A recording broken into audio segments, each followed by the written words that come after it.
Hello welcome to Nithees world. ഇപ്പോൾ അടുത്തായിട്ട് adenium prune ചെയ്യുക അല്ലെങ്കിൽ റീപ്ലാന്റ് ചെയ്ത ആരെങ്കിലും ഉണ്ടെങ്കിൽ ഇതെന്തായാലും കണ്ടോളൂ കേട്ടോ. ഞാൻ ഓൾറെഡി ഇപ്പം പ്രൂൺ ചെയ്ത് നിങ്ങളെ ഓൾറെഡി നമ്മുടെ വീഡിയോയിൽ കണ്ടിട്ടുണ്ടാകും. ഒക്കെ സെറ്റ് ചെയ്ത് വെച്ചതാണ്. എല്ലാം വാട്ടറും ഒക്കെ സ്പ്രേ ചെയ്യുക മാത്രമാണ് ചെയ്തിട്ടുള്ളത്, കാരണം വാട്ടർ ക്വാണ്ടിറ്റി കൂടാതിരിക്കാൻ.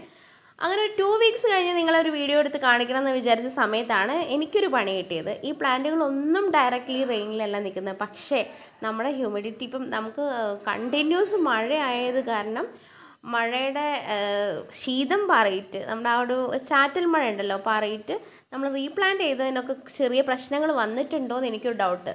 അതുപോലെ നമ്മൾ ഈ ട്രേയിലൊക്കെ വെള്ളം നിൽക്കുന്ന സമയത്തൊക്കെ അഡീനിയം പ്ലാന്റ് ആണ് പ്ലാന്റ് ചെയ്തതെങ്കിൽ പെട്ടെന്ന് ഒരു കത്തി ഞാനിതിൽ കാണിക്കുന്നുണ്ട്, ഞാനൊരു കത്തിയാണ് യൂസ് ചെയ്തത്. കത്തി എടുത്ത് നോക്കുക, അല്ലെങ്കിൽ എന്തെങ്കിലും നിങ്ങൾക്ക് പറ്റുന്ന എടുത്ത് നോക്കുക. എത്ര ഡെപ്തിൽ വെള്ളമുണ്ട്, സോയിൽ ഡ്രൈ ആണോ എന്നൊക്കെ ചെക്ക് ചെയ്യാൻ വേണ്ടിയിട്ട് ഞാൻ ഈ വീഡിയോയിൽ ത്രൂ ഔട്ട് അതൊക്കെ കാണിക്കുന്നുണ്ട്. ഞാൻ എന്തൊക്കെയാണ് ചെയ്തത്, എങ്ങനെയാണ് ഈ പ്ലാന്റിനെ സെക്യൂർ ചെയ്തതെന്നൊക്കെ കാണിക്കുന്നുണ്ട്. ഈ സോയിൽ നിങ്ങൾക്കറിയാം ഓൾറെഡി ഇത് ഡ്രൈ ആയ സോയിലാണ്, അതാണ് ഞാൻ നിങ്ങളെ കാണിക്കുന്നത് കേട്ടോ. ആ ഡ്രൈ ആയ സോയിലാണ് നമ്മൾ ഓൾറെഡി വെറ്റായ സോയിലിലേക്ക് ഇടുന്നത്. അത് അതുപോലെ ഇടരുത്, നല്ല രീതിയിൽ നമ്മളതിനെ പ്രോസസ്സ് ചെയ്തിട്ട് വേണം ഇടാൻ വേണ്ടിയിട്ട്, അല്ലെങ്കിൽ പിന്നെ അത് ചീഞ്ഞു പോകും. പിന്നെ ഓൾറെഡി ചെറിയതൊക്കെ ചെയ്യുന്ന പോലെ നമുക്ക് തോന്നിയിട്ടുണ്ടെങ്കിൽ നമ്മൾ ഓൾറെഡി പറഞ്ഞിട്ടുണ്ട്, അതെടുക്കുക, കട്ട് ചെയ്യുക, റീപ്ലാന്റ് ചെയ്യുക. അതാണ് അതിൻ്റെ പ്രോസസ്സ്. ഒരുപാട് ഡെപ്തിൽ പിന്നെ അത് റീപ്ലാന്റ് ചെയ്യരുത്. പൊതുവേ ഈ അഡീനിയം ഒരുപാട് ഡെപ്തിൽ റീപ്ലാന്റ് ചെയ്യേണ്ട ഒരു പ്ലാന്റ് അല്ല.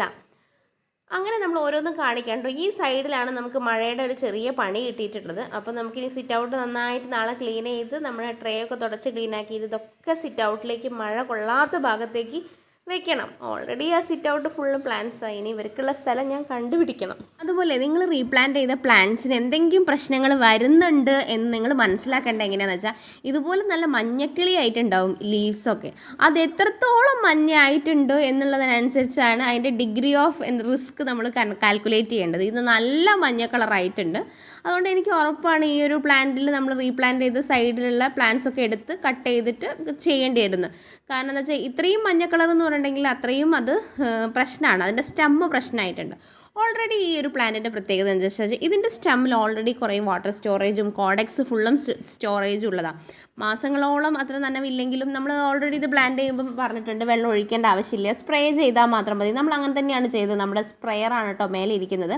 അപ്പം ഈ മഞ്ഞ കളർ കണ്ടപ്പോൾ തന്നെ എനിക്ക് മനസ്സിലായി ഇത് റിസ്ക് ആണെന്ന്. അതുപോലെ ചിലപ്പോൾ നിങ്ങളെ പ്ലാന്റ് മഞ്ഞ കളർ ആയിട്ടുണ്ടാവില്ല, പക്ഷേ ചിലപ്പോൾ ഒരു ഡാർക്കായിട്ട് ഇതിൻ്റെ സ്റ്റെമ്മ് മാറിയിട്ടുണ്ടെങ്കിൽ അതൊരു ഫസ്റ്റ് സിഗ്നലാണ് കേട്ടോ. ആ സ്റ്റെമ്മ് ഡാർക്ക് ആയതിന് ശേഷം ലാസ്റ്റായിട്ടാണ് മഞ്ഞ കളറാവുക. ലീവ്സ് മഞ്ഞയായിട്ടുണ്ടെങ്കിൽ എന്തായാലും മണ്ണിന്ന് എടുത്തോ. നിങ്ങളുടെ ഏത് വരെയാണോ സ്പോയിലായത് റോട്ടായതെന്ന് വെച്ചാൽ ഞെക്കി നോക്കിയിട്ട് ഞങ്ങാത്ത ഭാഗം എത്തുന്ന വരെ വെച്ചിട്ട് കട്ട് ചെയ്തിട്ട് വേണം അടുത്തത് നമ്മളതിൽ പ്ലാന്റ് ചെയ്യാൻ. അതും ഞാനിതിൽ കാണിക്കുന്നുണ്ട് കേട്ടോ. ഞാനത് ശ്രദ്ധിക്കാൻ കാരണം മഞ്ഞ കളർ ആയതുകൊണ്ടാണ്, അല്ലെങ്കിൽ ഞാൻ ഈ ഒരു ഭാഗത്തേക്ക് ശ്രദ്ധിക്കില്ലായിരുന്നു. അല്ലെങ്കിൽ ഏതെങ്കിലും ഒരു ലീഫൊക്കെ മെല്ലെ ഒരു പെയിൽ കളറിലൊക്കെ വരികയാണെങ്കിൽ പ്രശ്നമൊന്നുമില്ല കേട്ടോ. ഇങ്ങനെ മഞ്ഞ കളറായിട്ടുണ്ടെങ്കിൽ നമ്മൾ എന്തായാലും അപ്പം തന്നെ ഒരു അറ്റൻഷൻ എടുക്കണം. അതുകൊണ്ടാണ് ഞാൻ പറഞ്ഞത് ഒരു 14 ഡേയ്സ് കഴിഞ്ഞിട്ട് 2 വീക്സ് കഴിഞ്ഞിട്ട് പ്ലാൻ ചെയ്ത ഒരു വീഡിയോ ആണ് ഞാൻ ഇപ്പോൾ അപ്ലോഡ് ചെയ്തിട്ടുള്ളതെന്ന് പറഞ്ഞത്. അപ്പം ഇപ്പം നിങ്ങൾ ആരെങ്കിലും അഡീനിയം പ്ലാന്റ് ചെയ്തിട്ടുള്ളവരാണെങ്കിൽ എന്തായാലും ശ്രദ്ധിക്കുക. ഇങ്ങനത്തെ എന്തെങ്കിലും സിഗ്നലുകൾ പ്ലാന്റിൽ കാണുന്നുണ്ടെങ്കിൽ, അതായത് ഒന്നെങ്കിൽ മഞ്ഞ ലീവ്സ്, അതല്ലെങ്കിൽ അതിൻ്റെ സ്റ്റെമ്മിന് കളർ ചേഞ്ച്, ഇതൊക്കെ കാണുന്നുണ്ടെങ്കിൽ പെട്ടെന്ന് തന്നെ റീപ്ലാന്റ് ചെയ്യുക. പിന്നെ ചിലർ ചോദിച്ചിട്ടുണ്ടായിരുന്നു, കുറേ നാളുകളായിട്ട് ഇപ്പോൾ മഴയത്ത് നിൽക്കുന്ന പ്ലാന്റ് അഡീനിയം അതിനൊരു പ്രശ്നമില്ലല്ലോ. കോഡെക്സ് ഒരുപാട് കാലം കഴിയുന്തോറും ഹാർഡായിക്കൊണ്ടിരിക്കും. അങ്ങനെ ഒരുപാട് കാലം കഴിഞ്ഞ് കോഡെക്സിൻ്റെ ഉള്ളിലേക്ക് വെള്ളം കയറുമൊന്നുമില്ല, സ്പോഞ്ചി ആവുന്നതാണ് കേട്ടോ പെട്ടെന്ന് കയറുക. അപ്പം കോഡെക്സ് അത്യാവശ്യം ആയ മദർ പ്ലാന്റിന് കുറച്ച് മഴ പറ്റിയെന്ന് വെച്ചിട്ട് പ്രശ്നമൊന്നുമില്ല. ഓൾറെഡി കോഡെക്സ് ഫോം ചെയ്യാത്ത നമ്മൾ പുതിയതായിട്ട് പ്ലാന്റ് ചെയ്ത പ്ലാന്റിനാണ് ഭയങ്കര കെയർ നമ്മൾ കൊടുക്കേണ്ടത്. അപ്പം ഇവിടെ എന്ന് പറയുന്നത് എന്താ വെച്ചാൽ ഈ ഒരു പോർഷനിലേക്ക് നമുക്ക് അത്ര അങ്ങോട്ട് ഹെവി ആയിട്ട് വെള്ളം വന്നില്ല. ശരിക്കും നിങ്ങൾക്ക് ഈ വീഡിയോയിൽ കാണാം ഒരു ചേഞ്ച്. ഹെവി ആയിട്ട് വെള്ളം വന്ന ഭാഗത്ത് പ്ലാന്റിന് സംഭവിച്ച മാറ്റം, വെള്ളം അധികം ഇല്ലാത്ത ഭാഗത്ത് സംഭവിച്ച മാറ്റം. ശരിക്കും നമ്മൾ ആ ഫസ്റ്റ് നട്ടതിന് ശേഷം ഒന്ന് സ്പ്രേ ചെയ്ത് കൊടുത്താൽ 14 ഡേയ്സിലേക്ക് നമ്മൾ വെള്ളമേ ഒഴിക്കേണ്ട, ഒരു വെള്ളം ഒഴിക്കേണ്ട, ഹെവി സൺലൈറ്റിൽ വെക്കേണ്ട. ആസ് യൂഷ്വൽ ഏത് പ്ലാന്റിനെയും പോലെ മൈൽഡായിട്ടുള്ള സൺലൈറ്റിൽ വെക്കുക. ഡ്രൈ ആയിക്കോട്ടെ സോയിൽ. എന്നിട്ട് 14 ഡേയ്സൊക്കെ കഴിഞ്ഞിട്ട് ഒന്ന് സ്പ്രേ ചെയ്താൽ മതി. ഇതുപോലെ ട്രേ യൂസ് ചെയ്യുന്നവരാണെങ്കിൽ ട്രേയിൽ വെള്ളം ഉണ്ടെങ്കിൽ എന്തായാലും എടുത്ത് ഒഴിവാക്കുക. ഇപ്പോൾ എനിക്കിതിൻ്റെ അവസ്ഥ കണ്ടിട്ട് ശരിക്കും ഒരു ഡിസപ്പോയിൻറ്റഡ് ആണ് കേട്ടോ ഞാൻ. കാരണം നമ്മൾ അത്യാവശ്യം കോസ്റ്റ്ലി ആയിട്ടുള്ള പ്ലാന്റ് തന്നെയാണ് അഡീനിയം എന്ന് പറയുന്നത്. പിന്നെ ഞാൻ കണ്ടൊരു സന്തോഷകരമായ ഒരു കാര്യം എന്താണെന്ന് വെച്ചാൽ, ഈ ഒരു അവസ്ഥയിൽ അതിൽ ചെറിയൊരു ബഡ് ഫോം ചെയ്തിട്ട് വരുന്നുണ്ടായിരുന്നു കേട്ടോ ഒരു പ്ലാന്റിൽ. ഞാനത് ഇതിൽ കാണിക്കുന്നുണ്ട്. കണ്ടോ, ഇങ്ങനെയാണ് നൈഫ് വെച്ചിട്ട് നമുക്ക് മനസ്സിലാവുന്നത്. ഇത് ഞാൻ ഇതിനായിട്ട് യൂസ് ചെയ്യുന്ന നൈഫാണ് കേട്ടോ. അപ്പോൾ എനിക്ക് ശരിക്കും മനസ്സിലാകുന്നുണ്ട് ഏത് ലെവൽ വരെയാണ് വെള്ളം ഉള്ളത് എന്നുള്ളത്. അതുപോലെ ഫെർട്ടിലൈസേഴ്സ് യൂസ് ചെയ്യേണ്ട ആവശ്യമേ ഇല്ല. ശരിക്കും അടീനിയത്തിന് ഒരു 1 മന്ത് നമ്മൾ റീപ്ലാന്റ് ചെയ്ത് കഴിഞ്ഞിട്ട് 1 മന്ത് അറ്റ്ലീസ്റ്റ് കേട്ടോ, 1 മന്തോ 2 മന്തോ ആയാലും കുഴപ്പമൊന്നുമില്ല. ഇതിന് റൂട്ട് വരാൻ കുറച്ചൊരു ടൈം എടുക്കുന്ന ഒരു പ്ലാന്റാണ്. അറ്റ്ലീസ്റ്റ് 1 മന്തെങ്കിലും കഴിഞ്ഞിട്ട് മാത്രമേ നമ്മൾ ഫെർട്ടിലൈസേഴ്സ് ഇതിന് യൂസ് ചെയ്യാൻ പാടുള്ളൂ. അപ്പം നമുക്കിപ്പം ഒന്നാമതെന്ന് വെച്ചിട്ടുണ്ടെങ്കിൽ കോഡക്സ് ഉള്ള പ്ലാന്റ് നമ്മൾ റീപ്ലാന്റ് ചെയ്തതാണെങ്കിൽ വലിയ കുഴപ്പമൊന്നുമില്ല, അത് പെട്ടെന്ന് തന്നെ സെറ്റായി കിട്ടും. പക്ഷെ അതല്ല, നമ്മൾ ഇതുപോലെ അതിൻ്റെ ഒരു കട്ടിങ്സ് എടുത്തിട്ട് ചെയ്യുകയാണെങ്കിൽ അത് കുറച്ച് ടൈം എടുക്കും കേട്ടോ. ഇനി കോഡക്സ് റീപ്ലാന്റ് ചെയ്യുന്നവരാണെങ്കിൽ നിങ്ങൾക്ക് പെട്ടെന്ന് തന്നെ ഫെർട്ടിലൈസേഴ്സ് യൂസ് ചെയ്യാം കേട്ടോ, അതിന് പ്രശ്നമൊന്നുമില്ല. ലിക്വിഡ് ഫെർട്ടിലൈസേഴ്സ് വേണമെങ്കിൽ അത് യൂസ് ചെയ്യാം, അതല്ലെങ്കിൽ സോളിഡ് ആയിട്ടുള്ളത് വേണമെങ്കിൽ DAP ഒക്കെ യൂസ് ചെയ്യാവുന്നതാണ്. DAP ഒക്കെ യൂസ് ചെയ്താൽ നല്ല രീതിയിൽ ഫ്ലവേഴ്സ് ഉണ്ടാകുന്ന ഒരു പ്ലാന്റ് തന്നെയാണ് നമ്മുടെ അഡീനിയം. ഇത് കണ്ടോ, ഇത് നല്ല മഞ്ഞ കളറായിട്ട് നിൽക്കുന്നുണ്ട്. അപ്പം ഞാൻ നന്നായിട്ട് സ്ക്രാച്ച് ചെയ്തെടുക്കുകയാണ് ഏത് വരെയാണ് വെള്ളം ഉള്ളതെന്നുള്ളത്. പിന്നെ മണൽ യൂസ് ചെയ്യുന്നവർക്ക് ഭയങ്കര കൺവീനിയൻ്റ് ആണ് കേട്ടോ ഇത്. ഞാനതാണ് നമ്മുടെ ഫസ്റ്റ് വീഡിയോയിൽ തന്നെ പറഞ്ഞത്, എനിക്ക് മണൽ കിട്ടാത്തത് കൊണ്ടാണ് ഞാൻ ഓൾറെഡി ഉള്ള ഗാർഡൻ സോയിൽ തന്നെയാണ് ഇത് ചെയ്തുകൊണ്ടിരുന്നത്. പിന്നെ ഈ ഒരു പോട്ട് എന്ന് പറയുന്നത് ശരിക്കും പറഞ്ഞാൽ കുറച്ച് ഡെപ്തുള്ള പ്ലോട്ടാണ്, അപ്പോൾ കുറച്ച് വലിയ പ്ലാന്റ് ആകുമ്പോൾ വലിയ പ്രശ്നമില്ല. ഇപ്പം നമ്മളിത് എങ്ങനെയാണ് പിന്നെ ഒന്ന് റെക്ടിഫൈ ചെയ്യുന്നതെന്ന് വെച്ചാൽ, നമ്മുടെ കയ്യിൽ ഉണങ്ങിയ സോയിൽ ഉണ്ടല്ലോ, നമ്മൾ ആ ഉണങ്ങിയ സോയിൽ ഇതിലേക്ക് മിക്സ് ചെയ്ത് നന്നായിട്ട് മിക്സ് ചെയ്ത് കൊടുക്കണം കേട്ടോ. അതും ഞാൻ നിങ്ങൾക്ക് ഈ ഒരു വീഡിയോയിൽ തന്നെ കാണിച്ചു തരാം. പിന്നെ മഞ്ഞ കളറായി കഴിഞ്ഞാൽ ഈ ഇലകളൊക്കെ നിങ്ങൾക്ക് മെല്ലെ പറിച്ച് മാറ്റാം. ഇപ്പോൾ ഇനിയിപ്പോൾ ഒരു ഇളക്കം തട്ടും, ഈ പ്ലാന്റിനൊക്കെ ഓൾറെഡി ഇപ്പം ചെറിയൊരു പ്രശ്നം ഉണ്ടാവും. പക്ഷെ നമ്മൾ മടിച്ച് നിന്നിട്ട് ഒരു കാര്യവുമില്ല. ഇത് എന്താ വെച്ചിട്ടുണ്ടെങ്കിൽ ഇതിങ്ങനെ അതിൻ്റെ സ്റ്റമ്മ് ചീഞ്ഞ് പോവേ ഉള്ളൂ. അപ്പോൾ നമുക്ക് ആ ഒരു പ്ലാന്റ് കംപ്ലീറ്റ്ലി പോകും. ഈ ഒരു സ്റ്റേജിലെത്തിയെന്ന് വെച്ചിട്ട് പ്രശ്നമൊന്നുമില്ല. ആ ഒരു പോർഷൻ നമുക്ക് കട്ട് ചെയ്ത് ഒഴിവാക്കിയിട്ട് പ്ലാന്റ് ചെയ്താൽ മതി. പ്ലാന്റ് ചെയ്യുമ്പം ഒരുപാട് ഡെപ്തിൽ പ്ലാന്റ് ചെയ്യാണ്ടിരിക്കുക, ചെറുതായിട്ടൊന്ന് പ്ലാന്റ് ചെയ്താൽ തന്നെ നമുക്കൊക്കെ റെഡി ആയിട്ട് കിട്ടും. പിന്നെ ഫെർട്ടിലൈസേഴ്സ് അതുപോലെ തന്നെ ഹെവി ക്വാണ്ടിറ്റി ഒന്നും ഒഴിക്കരുത്, അല്ലെങ്കിൽ ഇടരുത്. കുറേശ്ശെ ഇട്ടിട്ട് ഒന്ന് റെഡിയാക്കി കൊണ്ടുവന്നാൽ മതി. ഇവിടെ ആയിട്ടോ ഞാൻ ബഡ് കണ്ടത്, ഞാൻ അതാ നിങ്ങളൊന്ന് ഹാപ്പി ആയിപ്പോയി. ഞാൻ പെട്ടെന്നൊരു ബഡ് കണ്ടപ്പോൾ ഞാൻ എക്സ്പെക്റ്റ് ചെയ്തതേ ഉണ്ടായിരുന്നില്ല. കണ്ടോ, ഇത് ചീഞ്ഞതാണ്. ഞാൻ ഈ ഒരു പ്ലാന്റ് പുറത്തേക്ക് പ്ലക്ക് ചെയ്ത് എടുക്കാനുള്ളൊരു കാരണം എന്താ വെച്ചാൽ, എനിക്കറിയാം അത്രയും യെല്ലോ ആ ലീഫ് ആയിട്ടുണ്ടെങ്കിൽ അതെന്തായാലും ചീഞ്ഞിട്ടുണ്ടാവും. അപ്പം അതിൻ്റെ ബെറ്റർ പോർഷൻ കിട്ടുന്നവരെ നോക്കിയിട്ട് ബാക്കി കട്ട് ചെയ്തെടുക്കുകയാണ്. ഇപ്പോൾ ഈ ഒരു സോയിലാണ് കൊണ്ടുവന്നത്, നമ്മൾ ഉണങ്ങിയ സോയിൽ എടുത്ത് കൊണ്ടുവന്നതാണ് ഇതിലേക്ക് മിക്സ് ചെയ്യാൻ വേണ്ടിയിട്ട്.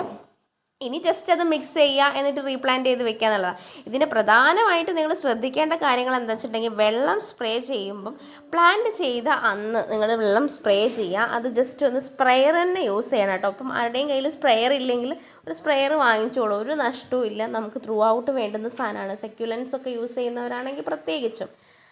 ശരിക്കും അഡീനിയം ആ കാറ്റഗറി പെട്ടൊരു പ്ലാന്റ് തന്നെയാണ് കേട്ടോ. പിന്നെ നമ്മൾ പ്ലാന്റ് ചെയ്തെന്ന് കഴിഞ്ഞിരിക്കുകയാണെങ്കിൽ ഹോസൊന്നും യൂസ് ചെയ്തിട്ട് ആരും നനയ്ക്കരുത്, ജസ്റ്റ് സ്പ്രേയിങ് മാത്രം മതി. ഹോസൊക്കെ യൂസ് ചെയ്ത് നനയ്ക്കാം കേട്ടോ. എപ്പോൾ വെച്ചാൽ നല്ല സമ്മറിൽ പ്രശ്നമില്ല, അന്തരീക്ഷത്തിൽ പെട്ടെന്ന് ഡ്രൈ ആയി പോകുന്ന സിറ്റുവേഷനിലൊന്നും ഒരു പ്രശ്നമില്ല, പെട്ടെന്ന് തന്നെ റെഡി ആയി കിട്ടും. അതുപോലെ പ്ലാവില അങ്ങനത്തെ കമ്പോസ്റ്റുകളൊക്കെ വെച്ചിട്ടൊന്നും ആരും ഇത് പ്ലാന്റ് ചെയ്യരുത്, പെട്ടെന്ന് ചീഞ്ഞു പോകും കേട്ടോ. മഴക്കാലത്ത് എക്സ്ട്രാ കെയർ വേണ്ടുന്ന പ്ലാന്റാണ്. നല്ല വെയിൽ കിട്ടുന്ന സമയമാണെങ്കിൽ നമ്മൾ പ്ലാന്റ് ചെയ്ത് കഴിഞ്ഞൊരു 14 days ഒക്കെ കഴിഞ്ഞ പ്ലാന്റ് ആണെന്ന് വെച്ചാൽ അത് ഹെവി സൺലൈറ്റിലൊക്കെ നിന്നോളൂ കേട്ടോ, അതിനൊരു പ്രശ്നമില്ല. അതുപോലെ ഒരുപാട് ദൂരം ട്രാവൽ ചെയ്യുന്നവരൊക്കെ ആണെന്നുണ്ടെങ്കിൽ, നമ്മളിപ്പോൾ ഇവിടുന്ന് ഷിഫ്റ്റ് ചെയ്യുകയാണെന്നുണ്ടെങ്കിൽ അതിനൊക്കെ ഏറ്റവും കൺവീനിയൻ്റ് ആയ പ്ലാന്റാണ്. കാരണം എന്താണെന്ന് വെച്ചിട്ടുണ്ടെങ്കിൽ നമുക്ക് മണ്ണും വേണ്ട വെള്ളവും വേണ്ട, അതിനെ നല്ല രീതിയിൽ റാപ്പ് ചെയ്തിട്ട് നമുക്ക് ഡെസ്റ്റിനേഷൻ എത്തിക്കഴിഞ്ഞാൽ നമുക്കതവിടെ പ്ലാന്റ് ചെയ്യാം. കോഡക്സ് ആയി കഴിഞ്ഞത് കേട്ടോ ഞാൻ പറയുന്നത്. അതിന് നമ്മൾ പ്ലാന്റ് ചെയ്ത് കഴിഞ്ഞിരിക്കുകയാണെങ്കിൽ നമുക്കത് പെട്ടെന്ന് തന്നെ സെറ്റായി കിട്ടും. അത്രയും കൺവീനിയൻ്റ് ആയിട്ടുള്ള ഒരു പ്ലാന്റാണ്. ഇവിടെ ഞാൻ കുറച്ച് പൂച്ചക്കുട്ടികളെ കണ്ടപ്പോൾ ഞാൻ ലാസ്റ്റ് ഒന്ന് കാണിച്ചു തരാമെന്ന് വിചാരിച്ചിട്ടോ. ഈ ആമ്പൽപ്പോട്ടിൽ അവരത് വെള്ളം കുടിക്കാൻ വേണ്ടി പോവാണ്. ഇനി നമുക്ക് ഈ ഒരു പോർഷൻ ക്ലീൻ ചെയ്യാനേ ഉള്ളൂ കേട്ടോ. നമ്മൾ ഇവിടെയും അതുപോലെ തന്നെ ഞാൻ ആ ട്രേ ഒന്നും വെള്ളം യൂസ് ചെയ്ത് കഴുകുന്നു പോലും ഇല്ല കേട്ടോ. കാരണം എന്താണെന്ന് വെച്ചാൽ വെള്ളം എവിടെയും തൊടണ്ടാന്ന് വിചാരിച്ചിട്ടാണ്. ഇനി ഒരു 14 daysലേക്ക് ഈ പ്ലാന്റും അതുപോലെ ഇനി ഇവിടെ വെച്ചാൽ ശരിയാവില്ല. ഞാനിപ്പോൾ തൽക്കാലം ഇവിടെ വെക്കുകയാണ്. ഞാൻ വെച്ചു, വീഡിയോ എടുത്ത് കഴിയുമ്പോഴേക്കും തന്നെ ഒരു മഴ പെയ്ത് കഴിഞ്ഞു. നാളെ മോർണിംഗ് നമുക്കൊന്ന് സിറ്റ് ഔട്ട് ക്ലീൻ ചെയ്തിട്ട് ട്രേ ഒക്കെ ക്ലീൻ ചെയ്തിട്ട് തുടച്ച് മിനുക്കി അങ്ങോട്ട് കയറ്റി വെക്കണം, അല്ലെങ്കിൽ ഇവരൊക്കെ ചീഞ്ഞു പോകും. കാരണം ഇങ്ങോട്ട് നന്നായിട്ട് വെള്ളം പാറുന്നുണ്ട്. മേലെ ഷീറ്റ് ഉള്ളതുകൊണ്ട് ഡയറക്റ്റ് വരുന്നില്ല, പക്ഷേ വെള്ളം നന്നായിട്ട് പാറുന്നതുകൊണ്ട് അതിന് പ്രശ്നം വരുന്നുണ്ട്.